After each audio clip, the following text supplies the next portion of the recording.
All right, let's get underway. We're in 1 Kings. We're going to do a little more skipping in some places today than we have been. We certainly are not going to deal with every foible of every king for a 400-year period. We're looking for the most important things, but I do think it's important for you to have some understanding about how the kingdom that David had been put together, north and south tribes uniting, and Solomon was able to hold together. The descendants of Solomon were not able to hold together. That becomes important, of course, when we get to the prophets, as to whether the prophets writing to the north or to the south, what's going on in the north, what's going on in the south, and so on. So I think it's important for you to have some understanding about how that unification came and then how it dissolved again. And the author of 1 Kings believes that Solomon's household was being punished for all these foreign wives whose children Solomon sired, of course, but he didn't teach them the ways of the Israelite people. He let the foreign wives teach his children and her children, of course, about their pagan gods and goddesses, and Solomon even participated himself. So you'll see that as we go along today, but we will read some fairly long passages, and we'll also skip some fairly long passages, because I'm really just trying to hit the highlights, but the things that I think are important for you to know. So we'll get to that right after we pray. God, we thank you for all the ways you've blessed us, even to this day, for all that we've learned about you from your book, but none of us is fully knowledgeable. All of us need to learn more, and we pray you will help all of us to learn even more today as we open your book and get underway with trying to understand those things that are forever true about you and about us. In Christ's name, amen. Someone asked me how we're doing on the trip to Israel earlier this morning. I told you, first of all, that Continental Airlines flight is the most direct from here, shortest layover times and things, and that's to go from here to Newark nonstop, and then nonstop from there to Tel Aviv. The only problem is there aren't that many people from Tulsa wanting to go to Newark every day, so that's serviced by one of those 50-passenger jets, not a big one, 50 passengers. So at first, Continental had told Lisa that she could have only 30 seats. They had to keep 20 available that far away in February for business travelers and so on. But as you kept signing up and she kept badgering Continental, they finally said, okay, you can have 40 of the 50. So the first 40 who signed up are on that flight together, nonstop from here to Newark, and then from Newark to Tel Aviv. The coaches in Israel, and we're talking about really beautiful modern ones, most of them come from Europe. They have Mercedes-Benz and so on, very nice coaches, and they say they're 54 passenger, but that's if you fill in every seat across the back and the guide has no seat and so on. They hold 48 comfortably, 48 people. And of course, when you go to Israel, you don't have to spend long hours on a bus because everything's close together. But you do have to move from place to place. So 48 is what we're trying to deal with. And she's been able to arrange one additional stop for the other 8, one more stop before they get to Newark. So she's still negotiating with Continental. She definitely has space, but whether they go to Houston and then Newark or Chicago and then Newark, but we join up there. So right now we have 48, and it's still a long time till February, and if anyone drops out, then others could be added to the list, of course. Lisa Whited is her name. It's on the brochure. She's with World Travel, and she would be glad to help you if you want to get on the list here. We're hoping to have a full 48 go with us, leaving February 7, which is a Monday, and then coming back the following Thursday, the 17th of February. All right, let's begin with chapter 6. This is where we left off last week, talking about Solomon getting God's house built and his own house built. David has begun the new capital city on a hill called Mount Zion. So we sing, we're marching to Zion. He took this hill from the Jebusites. It was right on the border between northern 10 tribes and southern 2 tribes, trying to unite all of Israel together, was able to do that. Now it falls to Solomon to get the temple built and the palace built. Let's look at verse 7 of chapter 6. The house was built with stone, finished at the quarry, so that neither hammer nor axe or any tool of iron was heard in the temple while it was being built. And what that means is these craftsmen were so capable that once the stone had been quarried, it didn't need any adjustments to be placed right in its place on the hill where the temple and then the palace were being built. They were that good at what they did. Look at verse 11. Now the word of I am who I am came to Solomon concerning this house that you are building. If you will walk in my statutes, obey my ordinances, and keep all my commandments by walking in them, then I will establish my promise with you, which I made to your father David. I will dwell among the children of Israel and will not forsake my people Israel. So Solomon built the house and finished it. He lined the walls of the house on the inside with boards of cedar from the floor of the house to the rafters of the ceiling. He covered them on the inside with wood, and he covered the floor of the house with boards of cypress. So these beautiful timbers he was getting from just north of his territory, up in Lebanon. They still grow these magnificent cedar trees and cypress trees. And those of you who've seen some of the magnificent palaces in Western Europe, were probably told that many of the timbers in those palaces that have lasted hundreds of years are made of cedar and cypress, cedar more than cypress, and that in some of those palaces what you look at and think are marble columns are cedar columns painted so that they look round and they look like marble. Now, some of them do have marble, but marble was really quarried in Italy, by and large, and the other palaces in other countries often put in these beautiful woods and then painted them to look like marble, even if they were not. All right, let's go on to verse 19, I think is the next most significant thing for you and me. The inner sanctuary. And notice here again, of course in English, you and I are reading in English. This ancient writer was certainly writing in Hebrew, but the word in Hebrew that gets translated into English for us came by way of Latin, sanctus. This is a very important word, of course. It's translated into English as holy. But in Latin, sanctus, as the word holy in English, means set apart. You can remember that. It will really help you. The inner set apart place he prepared in the innermost part of the house to set there the ark of the covenant of Yahweh, the I am who I am. This, of course, means the beautiful box that held the tablets of the Ten Commandments.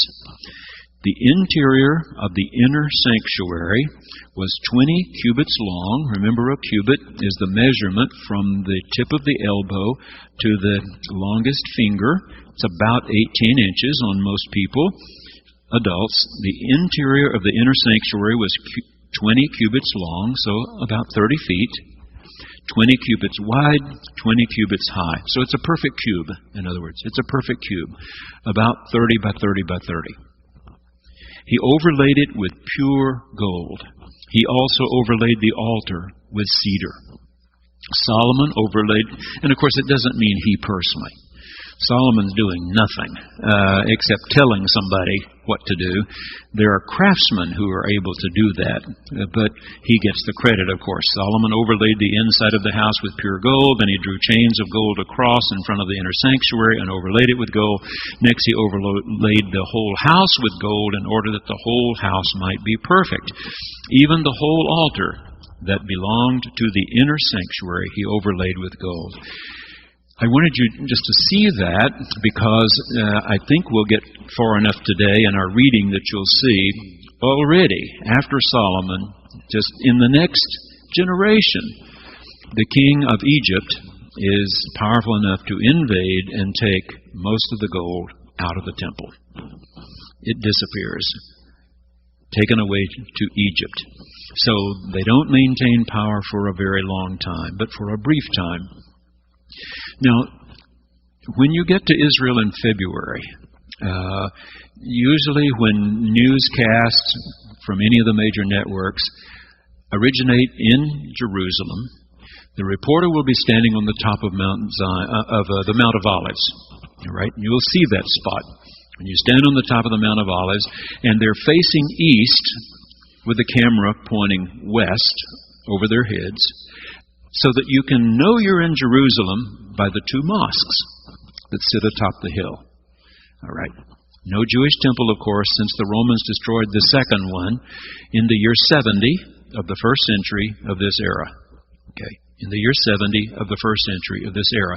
So about 40 years after Jesus was crucified and raised, the temple was destroyed, never rebuilt. We are told that when one approached Jerusalem from the river road coming up from Jericho and came up over the Mount of Olives, here was this magnificent temple. Not huge to you and me. I mean, the innermost part was just 30 feet by 30 feet by 30 feet.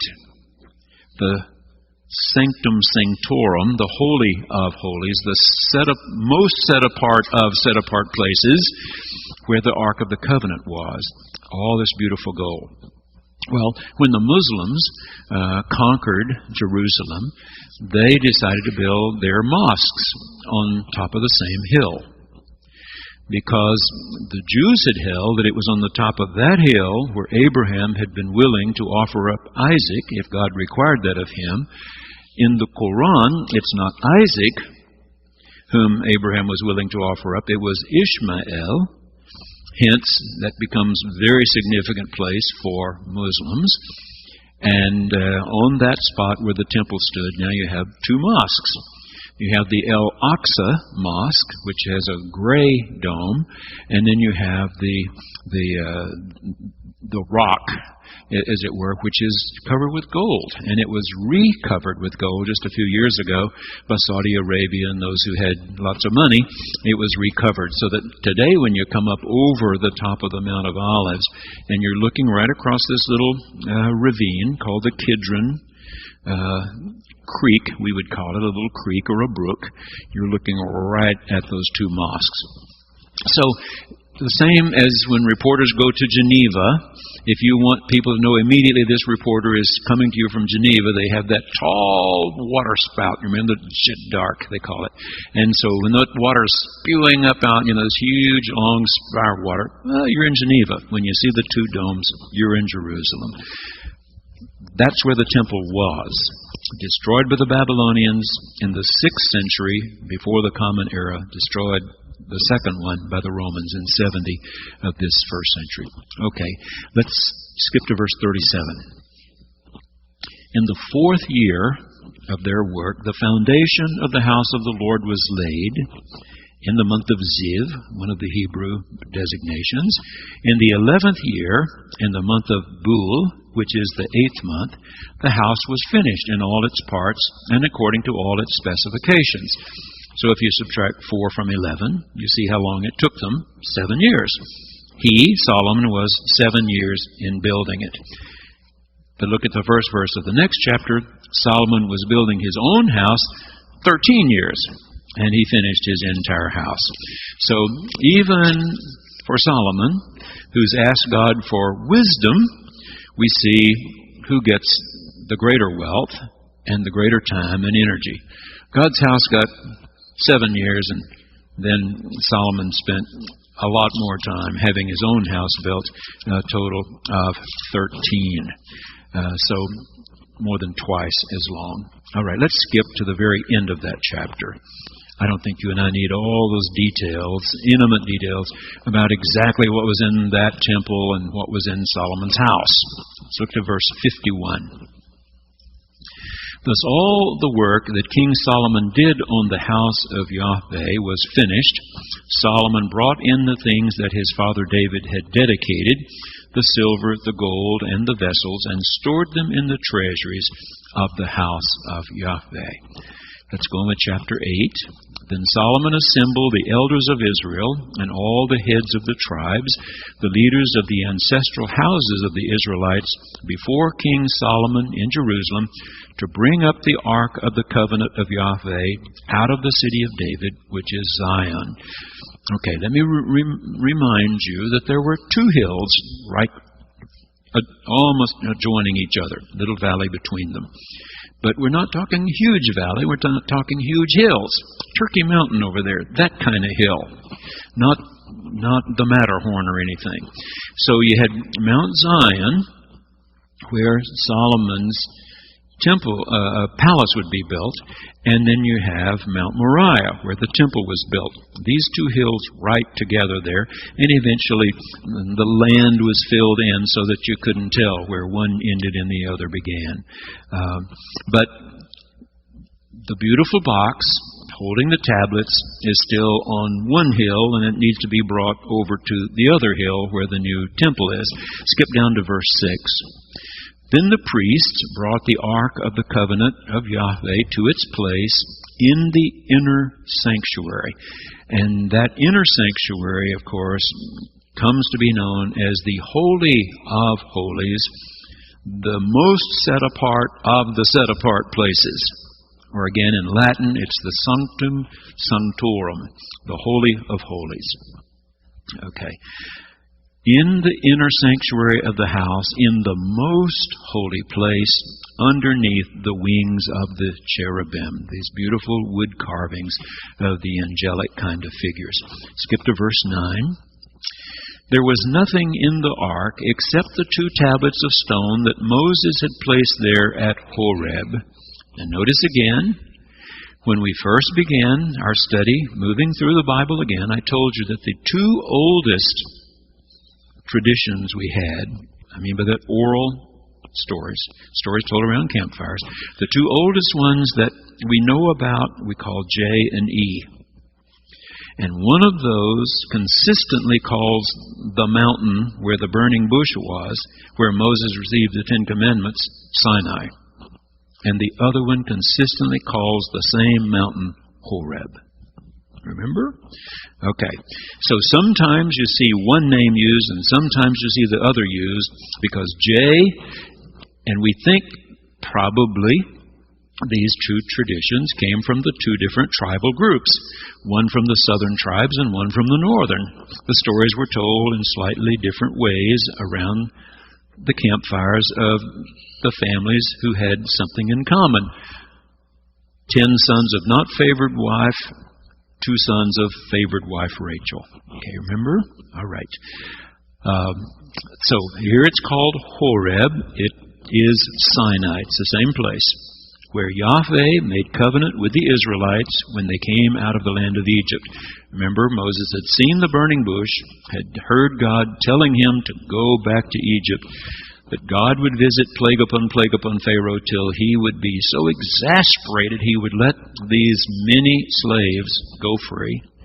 That's exactly what happened, and Moses eventually brought them right back to that same mountain and went up to receive further direction from God, and that further direction was the Ten Commandments. Okay. Verse 10, and when the priest came out of the set-apart place, a cloud filled the house of Yahweh, so that the priest could not stand to minister because of the cloud, for the glory of Yahweh filled the house of Yahweh. So where do you think we got the idea for incense? Incense. We Protestants rarely use it. Some Episcopalians do. Protestants, not often. Roman Catholics, yes. Eastern Orthodox, yes. And the symbolism is, of course, that the smoke symbolizes the presence of God which pushes back evil. And God's Spirit has come and has driven back evil, and good is happening in this place. So when the Pope goes to some football stadium where people scream and yell and rant and rave at each other, the incense, you see, is very, very beautiful for them. Very beautiful for them. And of course you see this if you watch Christmas Eve from the Vatican or whatever. Lots of use of incense. All right, that's enough of that. Let's skip to verse 22. Then Solomon stood before the altar of Yahweh. Now let me remind you, here just in case you go to worship ever at Temple Israel or Congregation B'nai Amunah, and you're always welcome there. Any Friday night, either group would be glad to have you worship with them. You will not hear them use the name Yahweh. Even that is too close to the name, if you would. And they believe that overusing the name may cause it to lose some of its significance. So you will hear them sometimes use the word Adonai as a substitute. But often, both Rabbi Fitzgerman and Rabbi Sherman will often, as they go through the service, even if it has Adonai in your prayer book that you're following along, your book of worship, they may, when they get to it, say, the everlasting one, or something like that. They use some words that everybody understands. We're talking about God here, but we're not using the name. That to overuse it might take some of its power and beauty and significance away from us. Okay, so you will not hear Yahweh, but let me tell you this. In commentaries written by good rabbinical scholars, some commentaries I've bought at Temple Israel Bookstore that Charles, when I would ask him, what's the best commentary you know on this book or that book, and he would have it in the bookstore there. I've bought them, have several of them. They do sometimes use the letters without the vowels. So sometimes in those commentaries it will have YHWH. But you see, without vowels, it's unpronounceable. So as scholars read in the commentaries, and they're available to lay people too, I don't mean to exclude anyone here. They can buy them, check them out, read them. I'm simply saying, in print, they may put YHWH, but without the vowels, not pronounceable. So that's acceptable. But you will not hear the two rabbis, I think, in Tulsa ever say Yahweh, even though they know the word that we know, and they see that as acceptable. They use the letters. They don't pronounce the word as a rule. I don't think I've ever heard either one of them use Yahweh itself. Okay. Solomon stood before the altar of Yahweh in the presence of all the assembly of Israel and spread out his hands to heaven. And he said, O I am who I am, Elohim of Israel. There is no Elohim like you in heaven above or in earth beneath, keeping covenant and chesed. This is the word in Hebrew that he used. Chesed for your servants who walk before you with all their heart. Translated for you, steadfast love. If you read all 39 scrolls of the Hebrew Scriptures, the one word used to describe the very nature and being of God more than any other is chesed. Without a doubt, it's used more than any other. So here Solomon uses this word as well. Keeping covenant and chesed for your servants who walk before you with all their heart. So Solomon's off to a good start here. He doesn't finish nearly so well. Skip to verse 27. But will Elohim indeed dwell on the earth? Even heaven and the highest heaven cannot contain you, much less this house that I have built. Regard your servant's prayer and his plea, O I am who I am, my Elohim, heeding the cry and the prayer that your servant prays to you today, that your eyes may be open night and day toward this house, the place of which you said, my name shall be there, that you may heed the prayer that your servant prays toward this place. Hear the plea of your servant and of your people Israel when they pray toward this place. O hear in heaven your dwelling place, heed and forgive.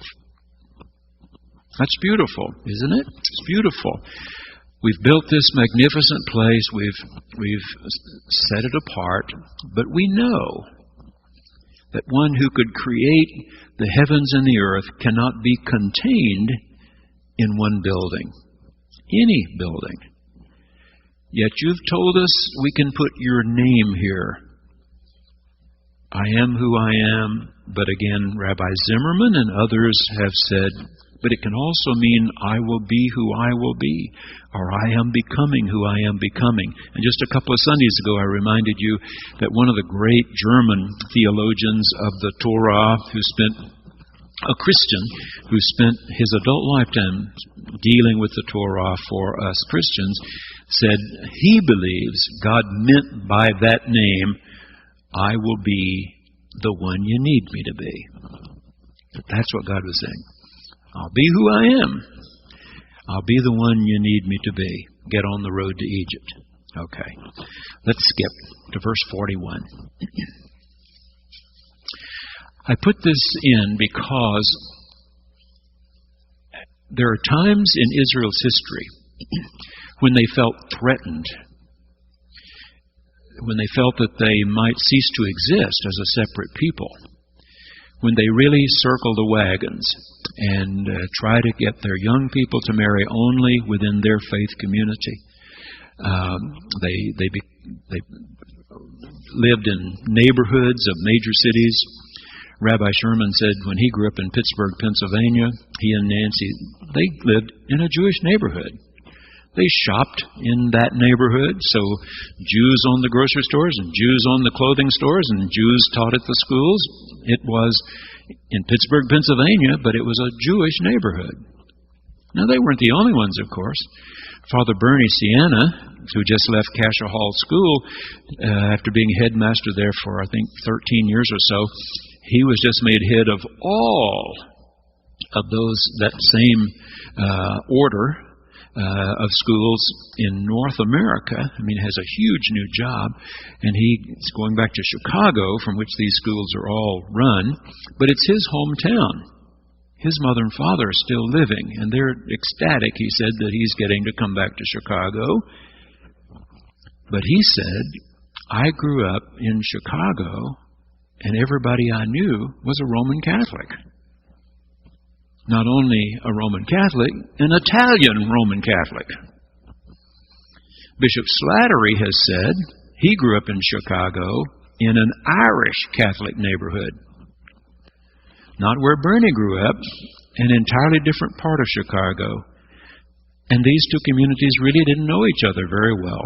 Italian Catholics, Irish Catholics. Okay, so when you feel that you might lose your identity, you sort of, keep yourself to yourself. At other times when Israel feels they're not particularly threatened, things are going really well for them, then they welcome the foreigners who come. Look at this, verse 41. Solomon says, likewise, when a foreigner who is not of your people Israel comes from a distant land because of your name, Yahweh, of course, I am who I am, for they shall hear of your great name, your mighty hand, your outstretched arm. When a foreigner comes and prays toward this house, then hear in heaven your dwelling place, and do according to all that the foreigner calls to you, so that all the peoples of the earth may know your name and fear you. And fear here, remember, I still prefer stand in awe of. That's what it means. To stand in awe of you, as do your people Israel, and so that they may know that your name has been invoked on this house that I have built. So what that means is, of course, when you and I go to Israel, we may walk right up to the Western Wall ourselves and pray. We can walk right up to the Western Wall and pray. And if you want to write something down on a tiny little piece of paper and push it into the cracks of the wall, you can do that. Let's skip to the very end of chapter 8, verse 66. On the 8th day, after they've had a whole week of celebrating this beautiful new house of God, he sent the people away, and they blessed the king and went to their tents, joyful and in good spirits, because of all the goodness that Yahweh had shown to his servant David and to his people Israel. And of course, the servant now is Solomon, son of David. All right. Everybody happy? Let's move on to chapter 9. In chapter 9, let's skip down to verse 15 for a starting place.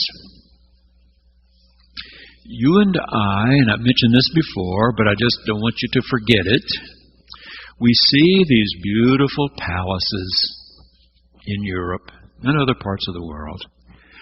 And we forget, how much money and how much physical labor it took to build those places. I know some of you have seen Versailles. Isn't it magnificent? It started as a hunting lodge. A hunting lodge in the woods, so the king, of course, sort of Camp David.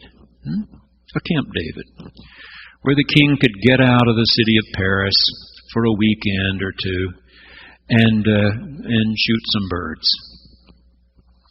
And then the king started inviting area noblemen to come to the hunting lodge and hunt with him. And then he started making them play cards with him. And if they beat the king, which they never did, nobody saw them again. And if the king beat them, he took part of their land. So they came to hunt and play cards, and he took more and more and more of the land. But that's what kings do. And the hunting lodge grew. So today it's a great tourist mecca. Go to Versailles. It's beautiful. Absolutely beautiful. And again, we Americans imagine ourselves dancing in the Hall of Mirrors with King Louis XIV, XV, XVI. No, we would have been plucking chickens out behind. Or our job would have been putting those little rocks out there, acres and acres of those little rocks that are so pretty hundreds of years later. Because kings made people do whatever kings wanted. And they always wanted more and more and more. So, 7 years on the temple. There are cathedrals, beautiful churches in Western Europe that were under construction 300 years, 400 years. There were stonemasons who worked on some of those churches one's whole life. I mean, literally from the time one was apprenticed as a teenage boy until that craftsman died and never saw what he was working on finished. That's how much time it took. You went to the same place every working day for an entire adult lifetime. Never was it finished. You died, and they buried you somewhere else, buried the royal family in this building you've been building. Well, it was no different in Solomon's time. It took a lot of money, and it took a lot of people. So look how Solomon addressed that. Just want you to be aware. Verse 15. This is the account of the forced labor that King Solomon conscripted to build the house of Yahweh and his own house, the milio. And one reason they don't translate milio for you is they're not sure exactly what it was. It's mentioned a number of times that Solomon had them build the milio. Some think it means that big dirt bridge that joined the two hills. That the milio joined Mount Zion and Mount Moriah so that they became one, if you would. Anybody noticed how many months Mr. Warren's been moving dirt from St. Francis Hospital? Lord, help us. How many cubic yards of dirt he's moved from St. Francis Hospital. We think the Milio might have been that, that filling in between the two hills. It gets mentioned any number of times, but I wanted to highlight this verse. For those of you who are going to Israel in February, I want you to note this. His own house, the Milio, and the wall of Jerusalem. And then it starts mentioning other places. Hazor, Megiddo, Gezer, and others. Okay, let's stop there just a second. You know that Megiddo was one of the places that Solomon put lots of time and energy. What he did to protect the capital was to establish cities around, like so. Okay. So as we talk about circling the wagons, people who settled the western part of the United States, before you sleep at night, circle the wagons. Solomon had cities built around the capital. And these cities, he kept chariots, warriors. He had to have huge granaries so there would be enough bread. They could make bread all year long after wheat was harvested. These were the cities that surrounded. Megiddo became important just because of its location, that the great trade routes from Egypt coming north and east went through Megiddo, and the great trade routes from Saudi Arabia went through Megiddo, and the trades coming from Europe went through Megiddo, and the trade coming from Asia just happened to be where they crossed. Megiddo. It was so important that John, in his Revelation, said the last great battle of all time will be fought at Arma, the hill of Megiddo. The hill of Megiddo. You will see Megiddo in February. It's a hill, not very big, lined with rocks, big hole lined with rocks. The reason it's significant, of course, is Solomon had that done 3,000 years ago. We've always been there in June. It's always been 105 degrees, and not very interesting at 105 degrees. I'm hoping in February it'll be a lot more interesting to stand and look at this huge, just a big hole, looks like a bowl of some sort, lined with rocks where the grain was stored. But there was an ancient wall around the city, but often the walls were made of wood or stone. Whatever there was, all tumbled down. But just in case some enemy came and laid siege to the city, Solomon had seen to it that a tunnel was chiseled out of solid rock from inside the walled portion to a spring which lay outside. And you can still walk down that tunnel if you want to. Steps all the way down to the spring. The significance, 3,000 years old. That's the significance. But of course, the trade routes no longer cross at Megiddo. I mean, there's one little building there, a little museum kind of place. You can get a soft drink if you want. I think maybe an ice cream cone. And look at a big hole in the ground lined with rocks in a cave, going down through solid rock out to a spring. That's it. But I wanted to mention this to you, so when we get to Megiddo, we could say, aha, Solomon did that 3,000 years ago. All right. Let's go on to verse 17, where it just simply concludes the list by saying, as well as all of Solomon's storage cities, Megiddo, one of those, the cities for his chariots, the cities for his cavalry, and whatever Solomon desired to build in Jerusalem, in Lebanon, and in all the land of his dominion. All the people who were left, and he's gathered up people from these various tribal groups, and it ends verse 20 by saying, who were not of the people of Israel, their descendants who were still left in the land, whom the Israelites were unable to destroy completely. Remember when they crossed the Jordan, Joshua set out to destroy them all. But of course, he was not successful in doing that. These Canaanite tribal groups were still there 200 years after Joshua, when Solomon is ruling. They're still there. So guess what? Solomon rounds them up and makes slaves out of them, conscripts them to do all this building that he wants done. These Solomon conscripted for slave labor, and so they are to this day. Whenever 1 Kings got written, these people were still enslaved by the Israelites and made to do their bidding. Then it simply adds, but of the Israelites, Solomon made no slaves. Well, how thoughtful of him. What a nice fellow. Just make slaves of everybody else's kin.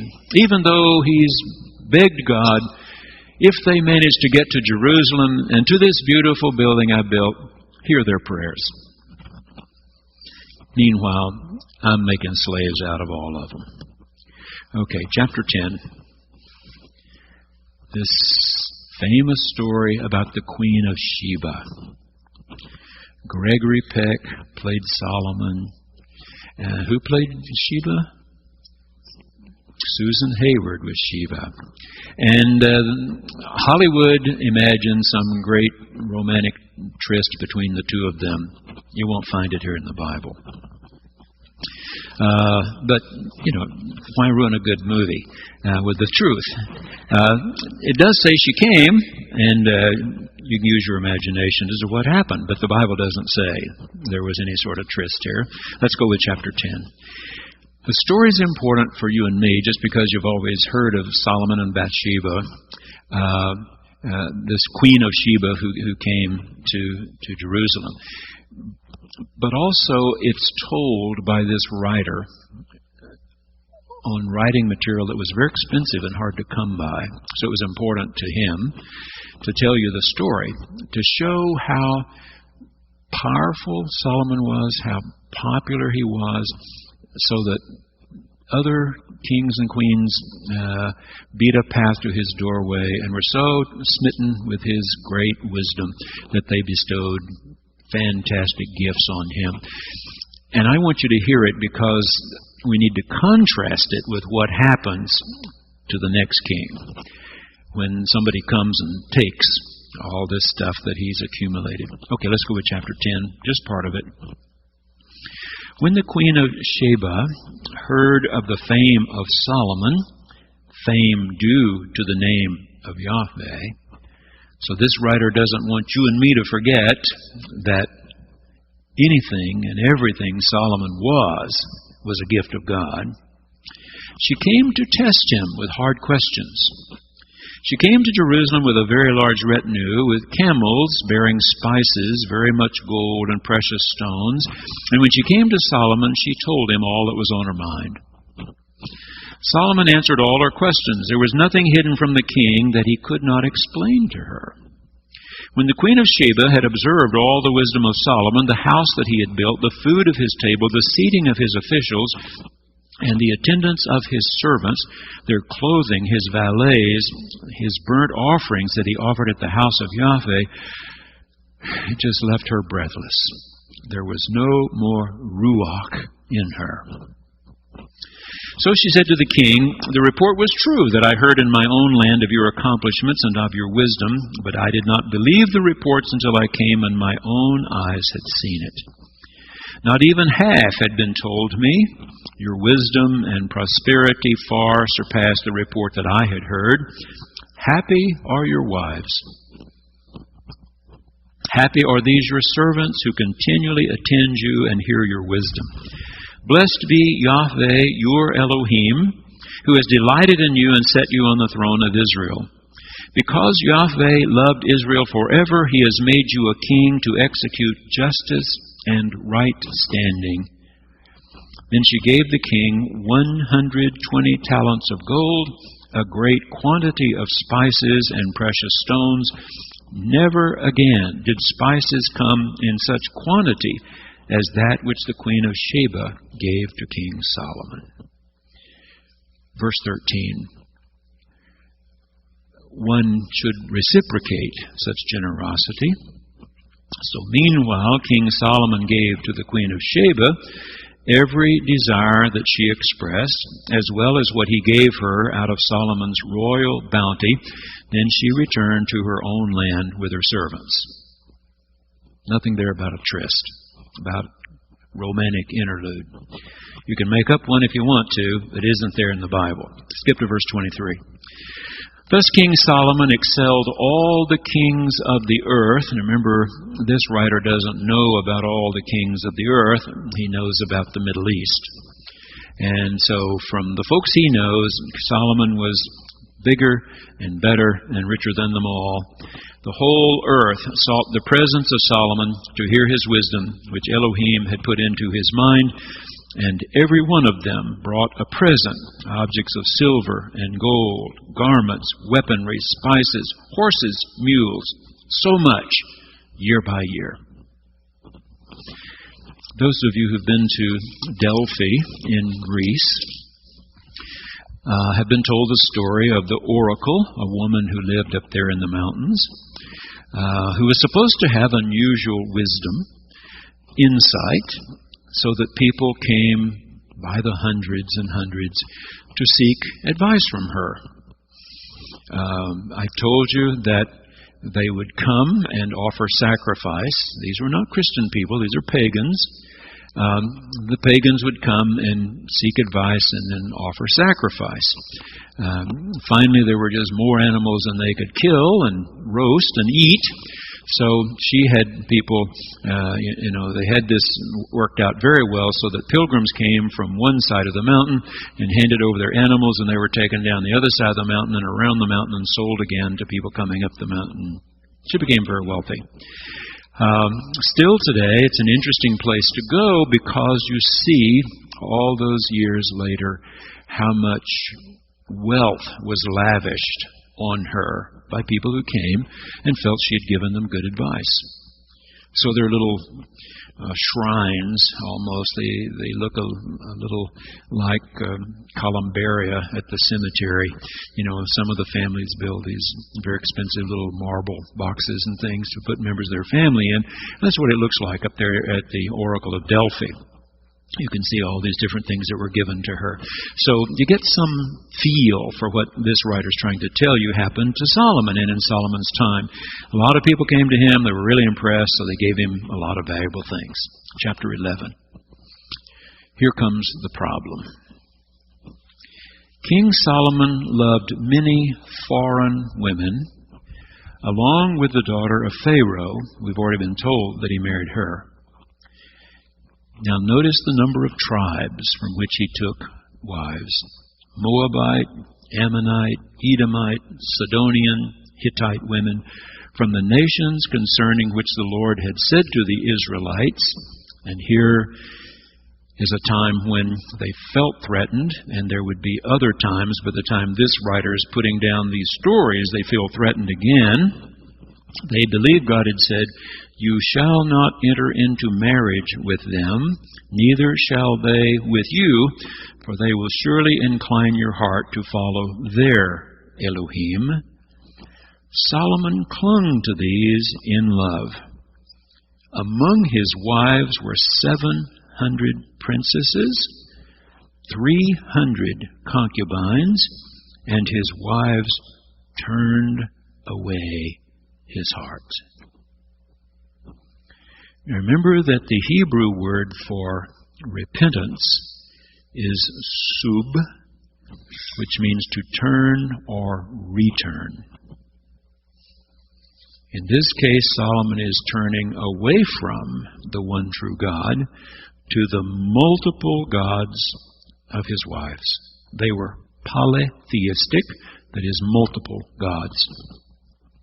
His heart was not true to Yahweh, his Elohim, as was the heart of his father David. David really messed up in committing adultery, paid severely for that. But we don't have stories about David's worshiping false gods, do we? We don't have those stories. But here we have them about Solomon. Let's skip down to verse 9. Then Yahweh was angry with Solomon because that means Solomon's heart had turned away from Yahweh, Elohim of Israel, who had appeared to him twice. I mean, God had come, remember, and asked him, what would you like from me? And Solomon had answered, wisdom. I want wisdom, and so on. And after the temple gets built, God's pleased, and he comes and tells Solomon, I'm really pleased what you've done here, and everything is working out really well.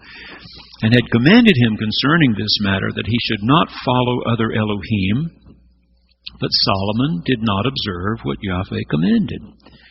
Therefore Yahweh said to Solomon, since this has been your mind, and you have not kept my covenant and my statutes that I have commanded you, I will surely tear the kingdom from you and give it to your servant.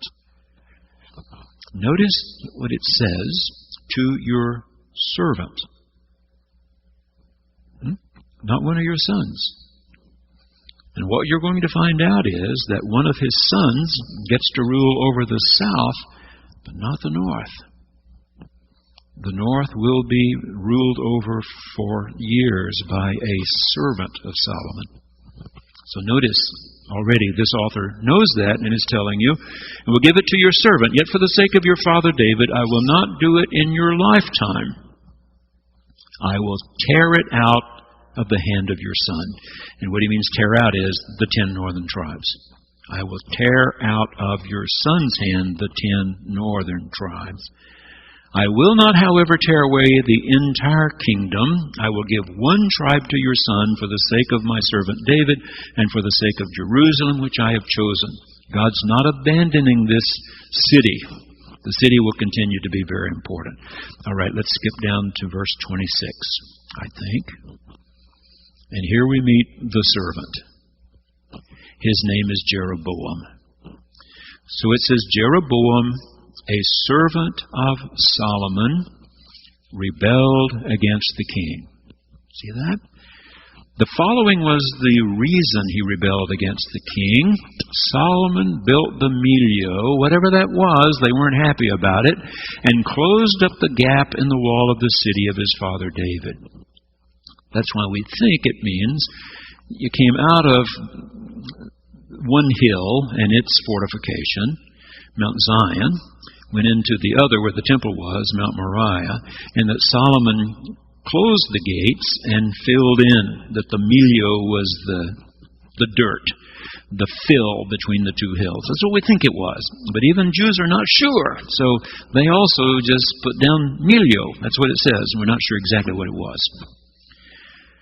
Now this servant, he's just a servant. Imagine the audacity here. And God saying, I'm going to strip 10 tribes out of your hand because you brought in all these foreign wives and let them teach all your children about pagan gods, and you yourself have participated. So the man Jeroboam was very able. And when Solomon saw that the young man was industrious, he gave him charge over all the forced labor of the house of Joseph. So he doesn't know yet, that Jeroboam is going to be the servant who becomes the problem. He's a young man of ability, works hard, so he keeps promoting him. Right now he's got him in charge of slave labor. About that time, when Jeroboam was leaving Jerusalem, the prophet Ahijah, the Shilonite, found him on the road. Now remember that prophets see more than other folks see. It's not that they, in the Bible, say that a certain thing will happen on a certain day at 3 in the afternoon 100 years later. It's not that. They perceive. They perceive. The prophets wrote the editorial page, if you would. Okay? Prophets wrote the editorial page. They understood. So even if Solomon's not getting it, Ahijah is. Ahijah had clothed himself with a new garment. So the two of them, this servant of Solomon and the holy man, the two of them were alone in the open country when Ahijah laid hold of the new garment he was wearing and tore it into 12 pieces. And normally they tore their clothes when they were grieving. Remember? When they're grieving, you tear your clothes because you're undone. So here they are out in sort of a lonely place, and suddenly this holy man starts tearing a brand new a brand new robe, if you would, into 12 pieces. He then said to Jeroboam, take for yourself 10 pieces, for thus says Yahweh, Elohim of Israel, see, I'm about to tear the kingdom from the hand of Solomon, and will give you 10 tribes. One tribe will remain his for the sake of my servant David, and for the sake of Jerusalem, the city that I have chosen out of all the tribes of Israel. This is because he, Solomon, has forsaken me, worshipped Astarte. She was the primary female goddess of fertility. The goddess of the Sidonians, remember Tyre and Sidon were two cities, port cities up in Lebanon. They're still there today. Chemosh, the god of the Moabites. Milcom, the Elohim of the Ammonites. So Solomon's just picked up gods all along the route with these various wives in his palace, and has not walked in my ways, doing what is right in my sight and keeping my statutes and my ordinances, as his father David did. Nevertheless, I will not take the whole kingdom away from him, but will make him ruler all the days of his life, for the sake of my servant David, whom I chose, and who did keep my commandments and my statutes. But I will take the kingdom away from his son and give it to you, that is, the 10 tribes. Yet to his son I will give one tribe, so that my servant David may always have a lamp before me in Jerusalem. This was the light that was supposed to burn all the time, the candle that was supposed to be perpetual light in the city of Shalom, Yerushalom, the city where I've chosen to put my name. I will take you, and you shall reign over all that your soul desires. You shall be king over Israel. Remember, Israel right now means 12 tribes. It will mean just the 10 northern ones. The 2 southern ones, when he keeps saying, I'll give him one tribe, it means he has his own and one other. His own family and one other. 2. They will be called Judah. If you will listen to all that I command you, walk in my ways, and do what is right in my sight, by keeping my statutes and my commandments, as David my servant did, I will be with you, and will build you an enduring house, as I built for David, and I will give Israel to you. God still loves the northern tribes too, of course. For this reason I will punish the descendants of David, but not forever. Solomon sought therefore to kill Jeroboam. He finally wises up himself. This guy's not to be trusted, but Jeroboam promptly fled to Egypt. Flee to one of the enemies, to King Shishak. And King Shishak is the one that will come and strip Jerusalem of its gold. Hold that name. He fled to King Shishak of Egypt and remained in Egypt until the death of Solomon. Now the rest of the acts of Solomon, all that he did, as well as his wisdom, are they not written in the book of the acts of Solomon? The time that Solomon reigned in Jerusalem over all Israel was 40 years. Solomon slept with his ancestors and was buried in the city of his father David, and his son Rehoboam succeeded him. So right now, when Solomon dies, there are still 12 tribes together. But we're already being told that's going to change. The house of Solomon will be punished for bringing all these foreigners in and then worshiping their gods instead of saying to these wives and concubines and all the children, you got to worship the one true God. You just have to worship the one true God. Instead, nope, Solomon went with them, and he and his family, well, his family now, will pay. All right, next week will be August 15. We'll be ready to start with chapter 12. If you haven't been to church, don't rush off. We'll be right back.